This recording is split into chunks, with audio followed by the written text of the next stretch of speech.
Bonjour, bienvenue sur ma chaîne YouTube. Dans cette série de présentations, dans cette première série de présentations, je vais vous montrer comment manipuler les données sur R avec la librairie Dipla, qui fait partie de la gamme de librairies de Tdiverse. Oui, cet exercice va passer par l'importation, la sélection et puis la fusion des données. Et puis il y aura un bonus à la fin. Le bonus, c'est la manipulation des objets dates. Nous allons travailler avec les indices des prix à la consommation. Donc, l'indice des prix à la consommation, ici, nous avons les indices des prix des pays de l'UEMOA. On a les codes de la série des indices des prix, les unités de mesure, la magnitude de la source, les types de séries, observation, date et prix. Nous avons aussi le dictionnaire des données. Dictionnaire de données, ici, on a série, pays, commodité. Donc, nous allons travailler uniquement avec ces données. Et je vais vous montrer comment comment c'est avec R, c'est facile avec quelques lignes de code, de facile d'importer, de manipuler et de fusionner des données. Sans toutefois tarder, allons à la pratique. Donc, d'abord, on charge la librairie Tdiverse. Tdiverse contient les librairies comme Dipla. Donc, quand je vais le charger, je vais le charger. La première, on dit d'importer les indices des prix du fichier prix. Donc, pour importer, on fait prix read.csv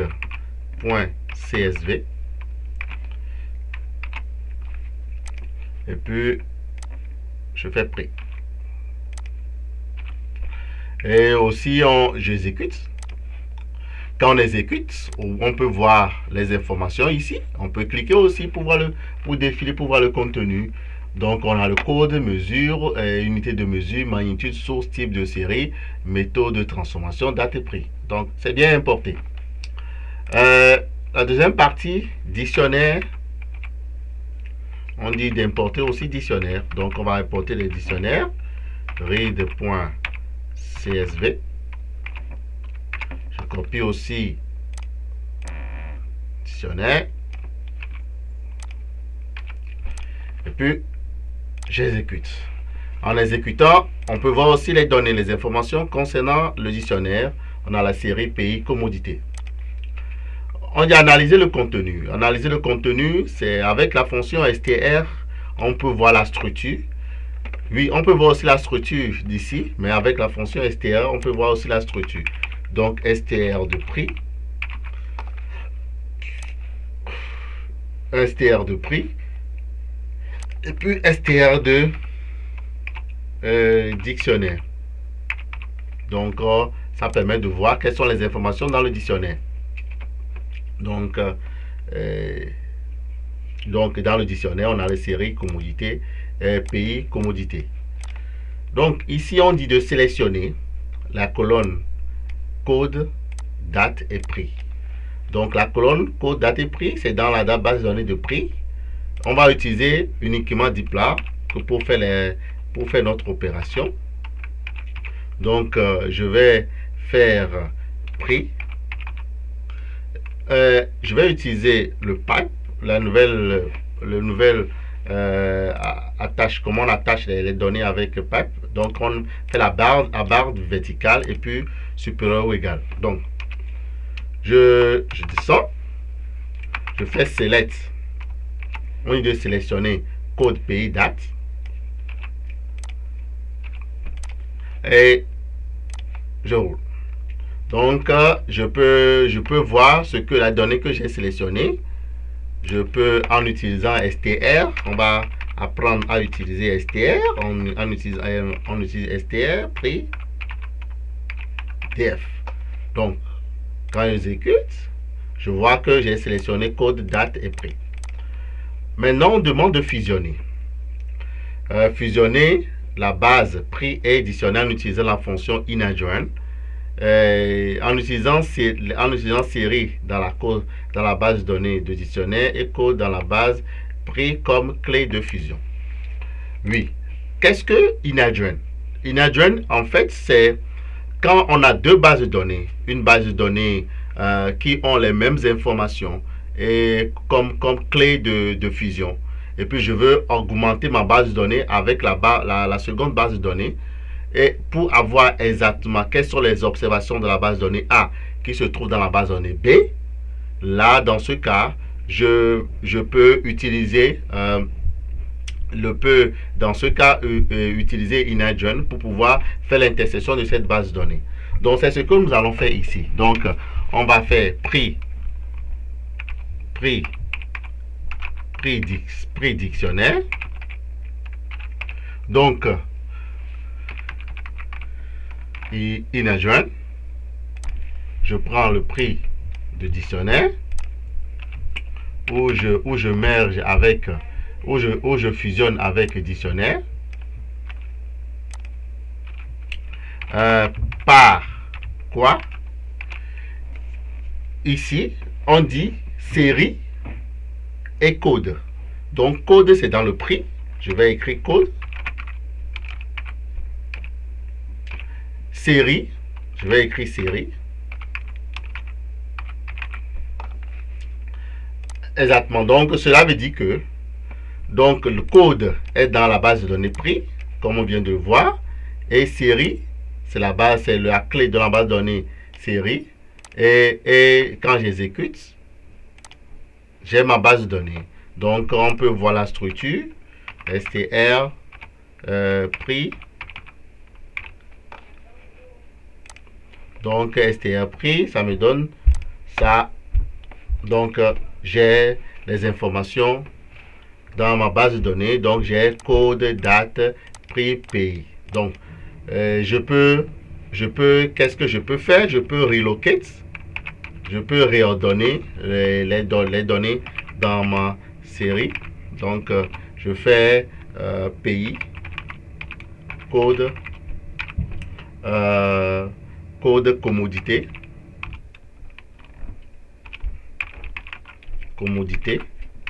Et puis date et prix. Ok. Ça, c'est la première façon. Ici, nous avons vu que les deux clés ne sont pas, ils n'ont pas le même nom. Mais il peut arriver que on a le même nom dans les deux bases de données. Comment on le fait? Dans ce cas, on peut refaire, on copie celui-ci, on colle ici, on va modifier le code qui est ici. Donc, la base de données, j'ai la première base de données, le by, et puis, qu'est-ce que je fais ici? Je vais renommer en utilisant la fonction rename, je vais renommer série, code par série. Donc, ça veut dire que la nouvelle base serait code et où je change le nom à la nouvelle, ça c'est le premier nom de la variable et c'est la nouvelle, le nouveau nom de la variable. Donc ici, là dans ce cas, j'utilise seulement code comme la clé de fusion. Code comme la clé de fusion. Et quand j'exécute, j'ai les mêmes résultats. Je peux aussi, qu'est-ce qu'on peut faire aussi? Il y a une autre façon aussi simple d'utiliser l'attachement, le pipe, l'instruction pipe pour faire le merge. Donc, qu'est-ce que je fais? C'est aussi intuitif. Qu'est-ce que je fais? J'enlève celui-ci, le InAdjoin. Je le mets quelque part ici. On va le remettre ici. Donc, qu'est-ce que je fais dans cet exercice? Je prends ma base de données prix et j'attache à la fonction InAdjoin. J'ai ma base de données dictionnaire des données où je vais renommer et puis je fais le merge. Donc en fait, c'est la même chose. Donc, j'ai la base de données A que je veux fusionner avec le dictionnaire en prenant exactement les mêmes informations. Donc, en prenant exactement les mêmes informations. Donc, dans ce cas, ça veut dire que je ramène les informations des dictionnaires dans la base de données prix. Quand j'exécute, j'ai la même chose. Ici, on a utilisé les infos in-adjoint. On pourrait aussi utiliser le left ou le right join. Donc, on va introduire le left ou le right join. Ici, comment le left et right join fonctionnent. On serait dans cette structure. J'ai la base de données prix qui est dans ma gauche et le dictionnaire qui est à ma droite. Qu'est-ce que je veux faire? Je veux envoyer les informations de dictionnaire dans la base de données prix. Donc, dans ce cas, j'ai les informations de gauche qui est left en anglais et je fais la fusion avec ça. Donc, je fais mes informations de gauche que je veux conserver comme pivot et ramener toutes les informations de droite dans ça. Donc, ça fait le left join. Et quand j'exécute, j'ai la même chose. On peut aussi utiliser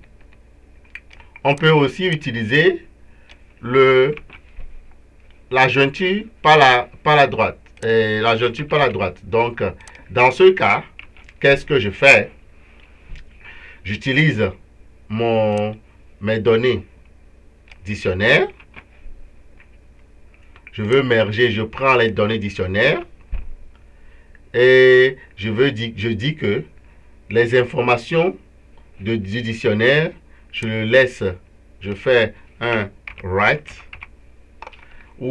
et dans mon write, c'est les prix parce que c'est mon prix, les prix qui est mon pivot. Donc je ramène les informations, je peux faire un changement. Donc ma base de données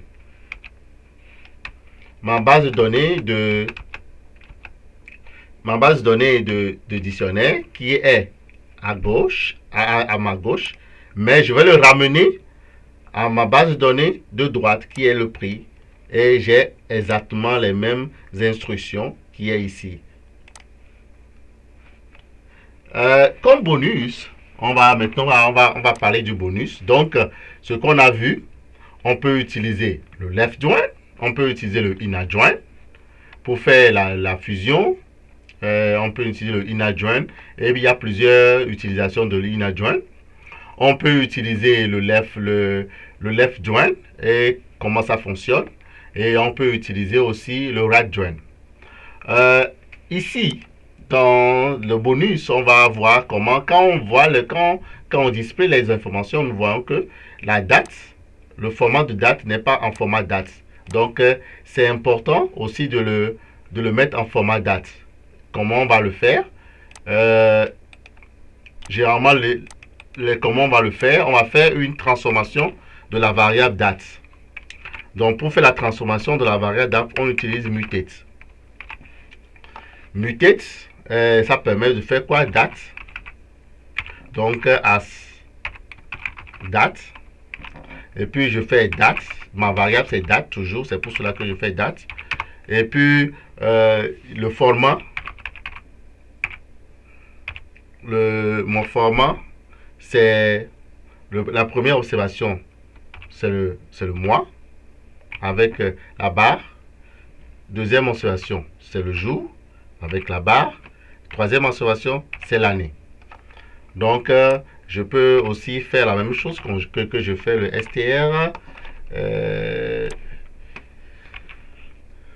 pour display, pour voir la structure. Est-ce que j'ai la bonne structure? Exactement. Donc, la bonne structure, donc, ce qui veut dire que je vois que j'ai les informations, date, l'année, le mois et le jour. Donc, c'est ça que j'ai ici. Donc, et puis, cela permet, on peut utiliser un autre bonus. On peut utiliser la fonction LubriDate pour faire les manipulations sur les dates. Ici, on peut ajouter... si on a besoin de faire les opérations sur le mois, le mois, on peut créer la variable mois dans ma base de données. Et donc, je peux créer la variable mois qui serait égale à month de date. Et je peux aussi créer la variable de données année. Et si vous aimez ma vidéo, likez et puis faites-moi savoir quels sont les contenus que vous voulez plus sur ma chaîne YouTube. Et suivez-moi la prochaine vidéo. Dans la prochaine série, je vais vous montrer comment avec Dipla, on peut calculer le taux de croissance, l'inflation. On parle souvent aujourd'hui de l'inflation. On va utiliser la même série de données pour créer l'inflation. Donc, likez ma vidéo et puis à la prochaine série.